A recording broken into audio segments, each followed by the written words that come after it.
Assalamualaikum warahmatullahi wabarakatuh. Sebelumnya perkenalkan, nama saya Hefnindra Hudi, NIM 1904120150, Prodi dari ESY kelas 3C dari Matkul Hukum Perikatan dengan dosen Ramadhani Alvin Habibi, dan tujuannya dibuat video ini untuk menyelesaikan tugas akhir semester. Kali ini saya akan membahas perikatan era modern perspektif hukum Islam. Adapun hal yang pertama akan saya bahas yaitu pengertian dari perikatan. Pengertian perikatan sendiri berasal dari dalam bahasa Belanda. Perikatan disebut verbintenis, sedangkan perjanjian disebut overkoms. Dalam bahasa Arab yaitu iltizam ataupun aqdun. Dalam bahasa Inggris biasa disebut dalam duty, engagement, dan kontrak. Kemudian adapun secara definisi secara istilah, perikatan merupakan hubungan hukum yang menyangkut harta kekayaan di antara kedua belah pihak, yang mana berdasarkan salah satu pihak dapat menuntut pihak lain untuk memberikan, melakukan, atau tidak melakukan sesuatu. Kemudian ada dasar hukum perikatan, yakni yang pertama, perikatan berdasarkan pasal 1233 KUH Perdata. Perikatan lahir karena suatu persetujuan atau karena undang-undang.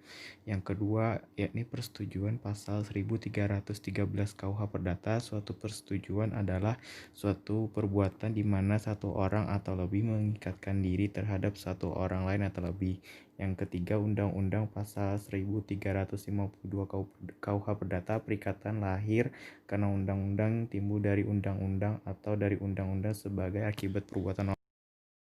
Kemudian materi yang akan saya bahas selanjutnya adalah macam-macam perikatan pada era modern. Nah, adapun perikatan pada era modern ini yakni e-commerce, franchising atau waralaba, yang ketiga itu pasar modal syariah, dan jual beli secara online. Kemudian adapun macam-macam perikatan pada era modern yang akan saya bahas secara lebih dalam, yakni pasar modal syariah.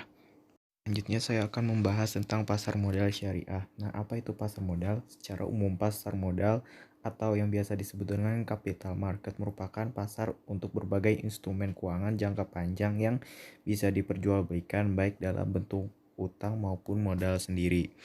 Kemudian apa saja instrumen dalam pasar modal, yakni saham, obligasi, waran, right, obligasi konvertible, dan yang terakhir produk turunan put atau call option.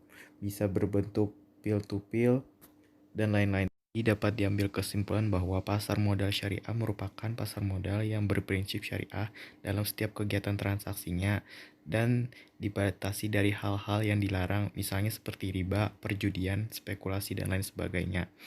Mungkin itu saja materi yang dapat saya sampaikan. Mohon maaf atas segala kekurangannya.